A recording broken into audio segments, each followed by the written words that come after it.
Alagang Amoso. Associated Marine Officers and Seamen's Union of the Philippines. Ang programang para sa mga Filipino seafarers at kanilang pamilya. Maghahatid ng impormasyon, magbibigay ng inspirasyon, at tatalakay sa kanilang mga sitwasyon, kalagayan at iba pang mga pangangailangan. Alagang Amoso. Kasama si Camille Simbulan dito sa Radyo Pilipinas World Service. Of course, available naman po yung mga information sa AMOSUP website, and I think we're flashing on the screen right now yung contact numbers ng AMOSUP Seamen's Hospital and the email address po. Diyan din po kayo tatagtama po ba sa telehealth? Yan din yung contact details and yung email address na official email address ng Seamen's Hospital. And of course, all of our health workers are always ready to assist you sa kung ano man po yung concern ninyo. So napakaganda po ng inyong mga shinare sa amin, mga pinaliwanag nyo sa amin tungkol sa mga available facilities and mga medical services that we have at the AMOSUP Seamen's Hospital. So medyo mag-ano lang po muna tayo, no? Medyo magsariwain natin yung experience nyo po during the COVID-19 pandemic. Kasi po, isa to sa mga, ako nai-inspire ako whenever I think about it, kung gaano kabilis po yung aksyon ng AMOSUP Seamen's Hospital. Kasi naalala ko po yung sitwasyon nun na ang daming seafarers na stranded sa Manila, ang daming seafarers na stranded sa barko na hindi makapag-crew change kasi kulang sa testing facilities, kulang sa COVID-19 laboratories, and kulang sa vaccination. Hindi priority at first yung mga Filipino seafarers.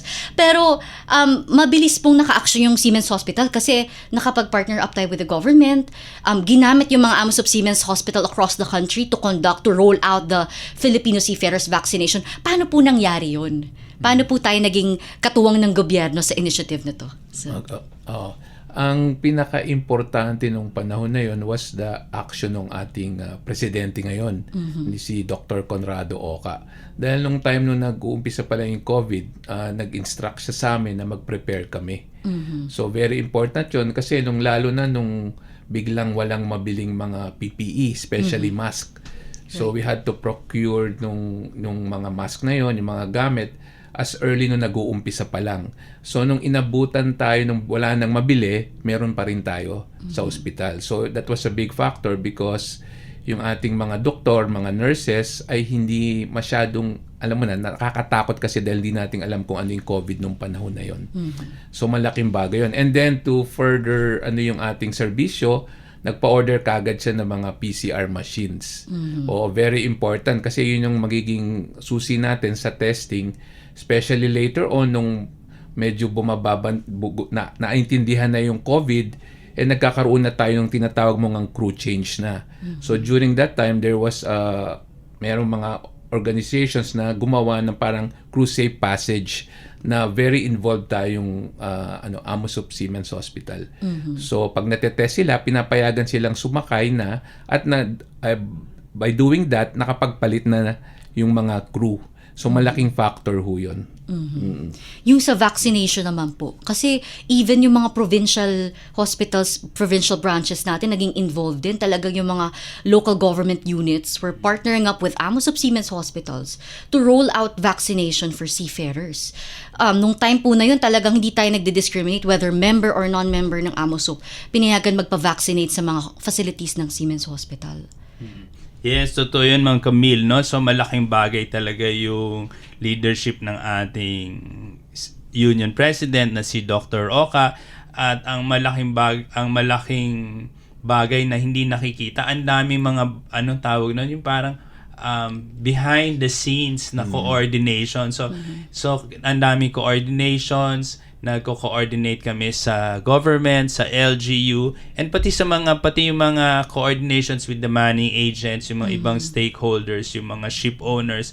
Ang laki din ng kanilang tulong na sinasabi nila kung ano yung mga pangangailangan nila at tinatanong din nila kung ano yung pangangailangan natin. So nagtutulungan po kami so that ang aming maipahatid ay yung parang as seamless as possible na vaccines, no? Tapos we nakapagbili po po sila ng mga bakuna, nakapag-order, tapos nakapag-coordinate po kami sa gobyerno para bigyan din tayo ng bakuna. Tapos pag ang aming nakukuha, sinishare po natin sa lahat, hindi natin binibigay exclusive.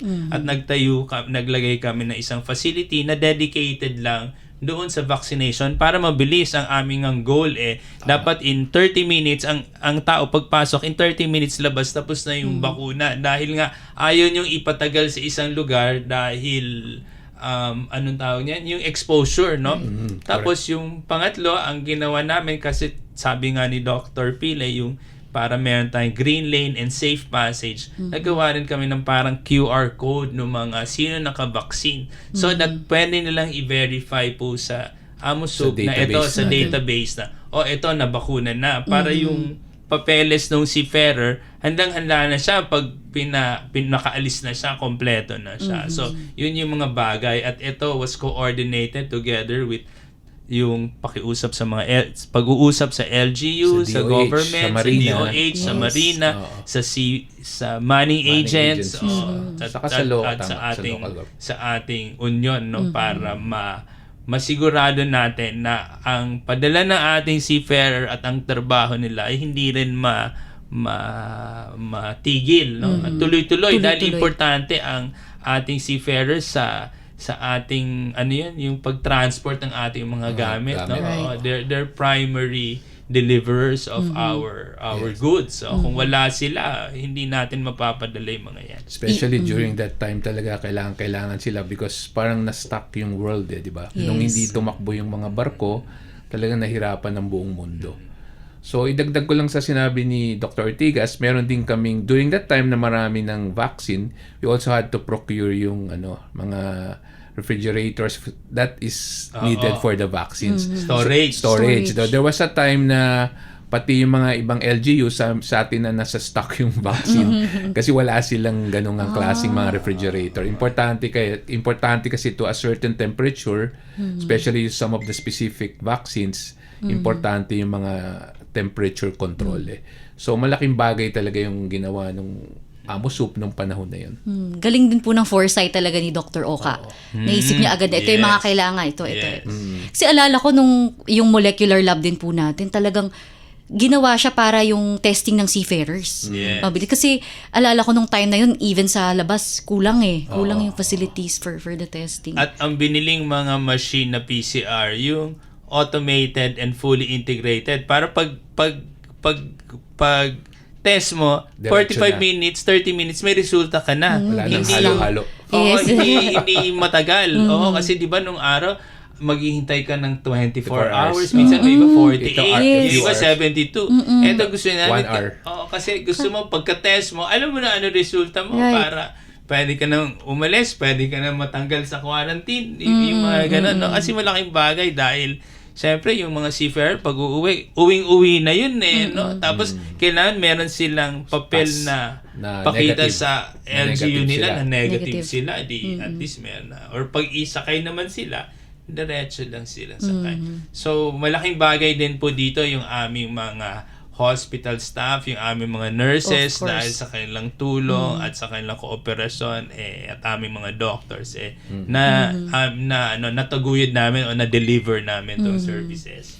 Sa mga iba-ibang hospital, nag-vaccinate din tayo. So talagang malaking tulong din yung ating mga branches para especially sa seafarers doon at doon sa lugar nila, sa paligid. Opo. Hanggang booster po, I think, nakapagbigay tayo kahit booster shots. I think we were able to give, siguro, abot almost doon sa, kung natatandaan ko ating data noon, doctors, umabot tayo ng mga almost 80,000 na vaccinated seafarers, seafarer members, and other stakeholders. Wow.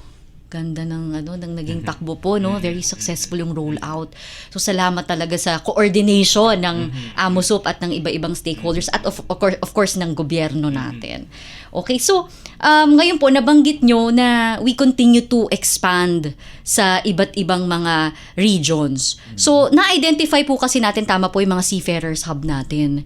And napansin ko po kasi yung mga medical director natin sa mga provinces na mga bigatin din. So talagang yung quality po, and even you, mga talagang alam ko po yung credentials nyo. Nako, baka i-search kayo ng mga viewers natin.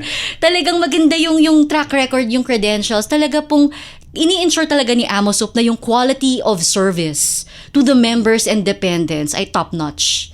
And that's a really good thing. And even sa pag-hire po ng mga healthcare workers natin, ganun din po yung inyong... Importante kasi sa atin para matuloy yung ating serbisyo ay yung mga ating nakukuha ay mga magagaling na doktor.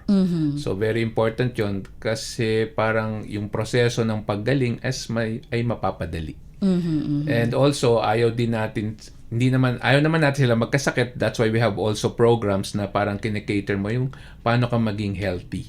So doon sa ating hospital, yes, preventive medicine. So doon sa ating hospital, may mga sometimes you see doon sa lobby may mga lectures na nagbibigay tungkol sa para gumanda ang health ng isang tao. So various yun, minsan may mga meetings to help the dependents and also the seafarers. Okay. Napakaganda. Talagang holistic, like I said earlier, holistic ang approach ng AMOSUP Siemens Hospital sa pagserbisyo sa mga members and dependents. Add ko lang, Ma'am Camille, that's why we have yung activity centers sa iba-ibang hospital para doon sila para yung kanilang kasama ng pag-exercise, health nila, magagamit nila yung activity centers. In the provinces, we have yung mga basketball courts, we have swimming pools, and a lot of other things na Mga activities. which the dependents and the seafarers themselves can enjoy. Yung ma-enjoy nila yon. Kasi iniisip namin malaking bagay yung maganda ang kanilang kalusugan. Siyempre para yung isang seaman o seafarer na nakasakay, hindi siya masyadong mag-iisip tungkol sa kalagayan ng kanyang pamilya. Yun ang gusto ni Captain Oka noon at ngayon din ang tinutuloy ni Dr. Oka. So yun ang aming trust talaga na maging holistic o kompleto yung programa. And of course, may compassion, may malasakit. Napakaganda po nung na yun. Inspirasyon ng, I think, it resonates with everyone. Like, pag nasa hospital ka, that's how they serve the patients. Mararamdaman mo talaga. So kung idadagdag ko lang kay Dr. George kasi ang sabi nga ni Dr. George kasi natatandaan namin yung aming si Captain Oka, ang sabi niya, meron siyang motto. Ang motto niya, ang sabi niya, ang excellence daw is doing ordinary things extraordinarily, not doing extraordinary things directly. So ang aming ospital, ang sikap namin is to provide as many services, pero hindi namin goal na parang mapa St. Luke's type na abot langit ang ipapangako, no? Ang amin is kung ano yung meron, ang kasama sa extraordinary service is we look for doctors na meron silang compassion. Diba? So mas and then mas maganda we provide wider service and more general service kasi mas marami ang mabibigay, makikinabang. Mas dun ho yung aming focus or aming direksyon. Katulad nung guest mo na di ba? Na nung isang linggo. Opo. Pag happy wife, happy. life Tama po si yun. seafarer. I agree. Tama po yun. Siyempre, pag happy yung pamilya niya, okay lang si Mr. seafarer. Tama po yun. Okay, so patapos na po yung episode natin. Message na lang po ninyo para sa mga membro natin at sa mga dependents or families po nila. Unang-una, nagpapasalamat kami sa lahat ng seafarers at ng kanilang dependents sa pagtaguyod ng aming ospital. Kasi pag wala sila, ay hindi rin tatakbo yung hospital. Pero ayaw namin kayong magkasakit. Gusto lang namin kayong tulungan na maging healthy kayo. So, we will do our best na ipatuloy yung pag-improve ng aming serbisyo. Hindi lang sa mga makina o gamit, pati sa quality ng ating mga doktor na para lahat tayo ay makinabang at gumanda ang ating kalusugan. Doc Sandy. So dagdag kay Dr. Pili nga inaanyayahan namin yung mga ating seafarer kung meron silang pangangailangan sa kalusugan ay nandito po ang ating ospital. Aming sinisikap na pagandahin at palawakin ang ating ospital at i-modernize, no? So makikita nyo medyo bago na nga yung ating design ng ospital. So nandito po kami, at tama po sabi ni Dr. Pile, nandito kami para sa inyo kasi kung wala kayo, wala rin kami o wala ang AMOSUP. So, yun po. So, maraming salamat sa pagkakataon, Ma'am Camille. Magandang umaga sa inyong lahat. Salamat, Ma'am Camille. Mabuhay kayo ating Thank you mga po. seafarers. Mabuhay Ating, mga seafarers. Pilipinong mandaragat. Okay. And of course, sa screen po, muli, para sa mga nagtatanong paano po ba tumawag, magpa-consult, nasa screens po ninyo ang contact details po ng AMOSUP Siemens Hospital, ang telephone number at ang email addresses po, kung saan po kayo pwede magtanong ng mga impormasyon. Okay, next week naman po ay pag-uusapan natin ang isa pa sa mga flagship service units ng AMOSUP, ang Education and Training Arm ng ating union, ang Maritime Academy of Asia and the Pacific o MAAP. I'm sure magiging exciting na naman ang talakayan natin tungkol dyan, lalo na sa mga kabataan na nagnanais i-explore ang pagiging seafarer. So kung meron po kayong mga katanungan tungkol sa MAAP at pati po dito sa naging diskusyon natin today, ay pwede po kayong mag-email sa alagangamosup@gmail.com at sisikapin po natin na sagutin ang mga katanungan ninyo.